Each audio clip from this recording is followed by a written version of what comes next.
नमस्कार, SBT news में आपका स्वागत है। पेश है 25 अप्रैल गुरुवार सुबह 6:15 बजे राजस्थान की बड़ी खबरें। केंद्रीय मंत्री नितिन गडकरी महाराष्ट्र के यवतमाल में चुनावी रैली के दौरान बेहोश हो गए। वे यहां शिवसेना प्रत्याशी राजश्री पाटिल के समर्थन में चुनावी रैली को संबोधित करने आए थे। गडकरी बोल ही रहे थे कि अचानक उनकी तबीयत बिगड़ी और वे बेहोश हो गए। मंच पर मौजूद लोग उन्हें अस्पताल ले गए। घटना के कुछ देर बाद नितिन गडकरी ने पोस्ट करके बताया कि वो स्वस्थ हैं। उन्होंने लिखा कि रैली के दौरान गर्मी की वजह से असहज महसूस किया, लेकिन अब पूरी तरह से स्वस्थ हैं। अगली सभा में सम्मिलित होने के लिए वरुण के लिए निकल रहे हैं। आपके स्नेह और शुभकामनाओं के लिए धन्यवाद।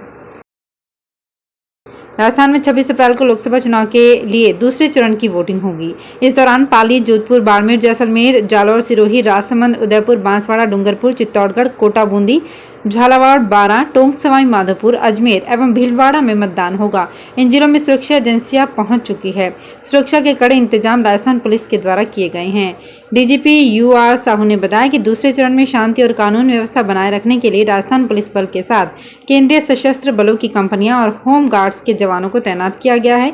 उन्होंने बताया कि राजस्थान पुलिस करीब 85,000 अधिकारी और जवानों के अलावा केंद्रीय सशस्त्र बल और विशेष सशस्त्र बल की 175 कंपनियां, राजस्थान शहरी ग्रामीण होमगार्ड के 18,400 और बॉर्डर होमगार्ड के 1600 जवानों को फील्ड में तैनात किया गया है। राजस्थान में पेपर लीक के बाद सामने आए जाली अंक तालिकाओं के खेल में बड़ा खुलासा हुआ है। पिछले कई साल से ओपीजेएस सहित कई विश्वविद्यालय के नाम से जाली अंक तालिका देने वाले गिरोह की ओर से विभिन्न पाठ्यक्रमों की अंक तालिका विद्यार्थियों को दी जा रही थी। विद्यार्थियों के सत्यापन के लिए इन विश्वविद्यालय में पहुंचने पर जाली अंक तालिका का खुलासा होता है। खुद ओपीजेएस विश्वविद्यालय प्रबंधन की ओर से अब तक 150 से अधिक जाली अंक तालिका पकड़ी गई। हाल ही में जयपुर में आयोजित किशोर सौंदर्य प्रतियोगिता मिस टीन दीवा 2024 का आयोजन हुआ। सौंदर्य प्रतियोगिता में बिहार पटना की 15 वर्षीय तनिष्का शर्मा ने मिस टीन अर्थ इंडिया का खिताब जीतकर विश्व भर में बिहार का नाम रोशन किया है। तनिष्का का जन्म, पालन पोषण सब पटना में हुआ है और अब देश की सबसे बड़ी फैशन डिजाइनर बनना चाहती हैं। इस सफलता से उत्साहित तनिष्का ने कहा कि इस पेजेंट में भाग लेने की वजह खुद को शारीरिक और मानसिक दोनों तौर पर बेहतर बनाने की कोशिश की थी। इलेक्ट्रॉनिक वोटिंग मशीन के वोटों और voter verifiable paper audit trail पर्चियों की 100% क्रॉस चेकिंग की मांग पर सुप्रीम कोर्ट ने बुधवार को फैसला सुरक्षित रख लिया। जस्टिस संजीव खन्ना ने कहा कि हम मेरिट पर दोबारा सुनवाई नहीं कर रहे हैं, हम कुछ निश्चित स्पष्टीकरण चाहते हैं। हमारे कुछ सवाल थे और हमें जवाब मिल गए। फैसला सुरक्षित रख रहे हैं। इस मामले में सुनवाई बुधवार को 40 मिनट के लिए चली। इलेक्शन कमीशन ने प्रधानमंत्री नरेंद्र मोदी के बांसवाड़ा में दिए गए बयान की जांच शुरू कर दी है। पीएम मोदी ने राजस्थान के बांसवाड़ा में कहा था कि अगर कांग्रेस सत्ता में आई तो लोगों की संपत्ति को मुस्लिमों में बांट देगी। साथ ही पीएम ने पूर्व प्रधानमंत्री मनमोहन सिंह की उस टिप्पणी का भी जिक्र किया था जिसमें उन्होंने कहा था कि देश के संसाधनों पर पहला अधिकार अल्पसंख्यकों का है।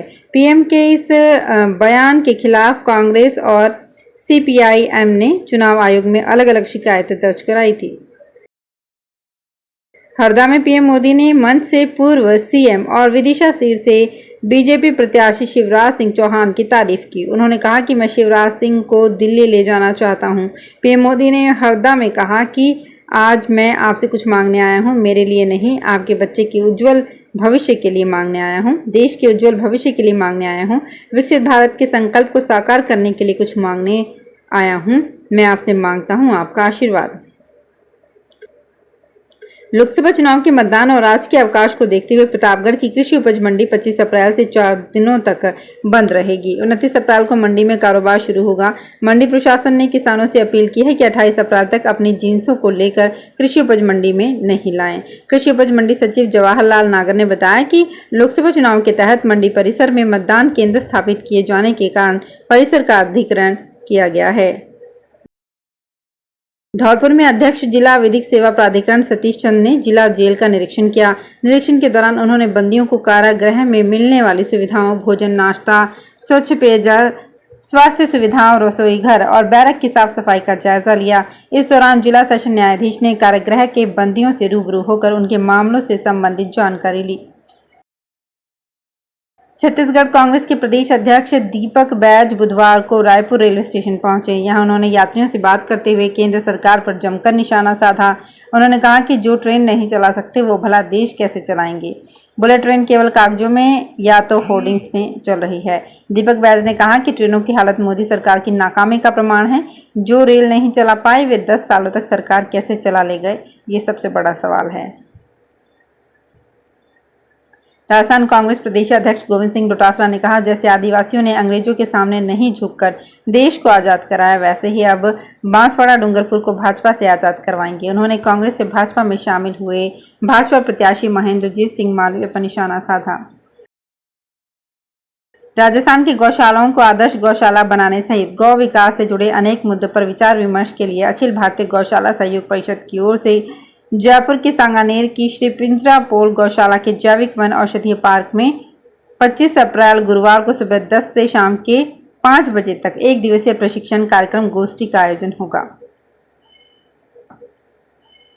हिंडौन में श्री महावीर जी के वार्षिक मेले में परंपरा के अनुसार जैन समाज ने भगवान महावीर स्वामी की रथ यात्रा निकाली। जियो और जीने दो के संदेश से विश्व को अहिंसा का पाठ पढ़ा रहे भगवान महावीर के इस दर्शनीय स्थल पर रथ यात्रा में हजारों लोगों का हुजूम उमड़ पड़ा। रथ यात्रा बुधवार दोपहर 2 बजे निकली। रथ यात्रा के इस आयोजन में हिंडौन श्री महावीर जी ही नहीं, भारतवर्ष के विभिन्न शहरों से शामिल हुए जैन धर्मावलंबियों ने भाग लिया। रेलवे गर्मी के मौसम में यात्रियों के लिए किफायती कीमत पर भोजन उपलब्ध करवा रहा है। जोधपुर रेल मंडल के जोधपुर और नागौर रेलवे स्टेशन पर द्वितीय श्रेणी डिब्बों के पास काउंटर लगाए गए हैं, जहां 20 रुपए में खाना और 50 रुपए में नाश्ता व खाने का कॉम्बो उपलब्ध करवाया जा रहा है। बाड़मेर में बुधवार को 2 दिन रोड शो के नाम रहा। बाड़मेर शहर में सबसे पहले बीजेपी स्टार प्रचारक कंगना रनौत ने कैलाश चौधरी के समर्थन में 30 मिनट का रोड शो निकाला। इसके बाद कांग्रेस उम्मीदवार उमेदाराम बेनीवाल ने 2 किलोमीटर शहर में रोड शो निकाला। उधर निर्दलीय प्रत्याशी रविंद्र सिंह भाटी बालोतरा व सिवाना में रोड शो निकाला। शाम 6 बजे बाद रैलियां सभाएं नहीं हुई। तो फिलहाल खास खबरों में इतना ही और ताज़ा खबरों की जानकारी के लिए देखते रहिए SBT न्यूज़। धन्यवाद।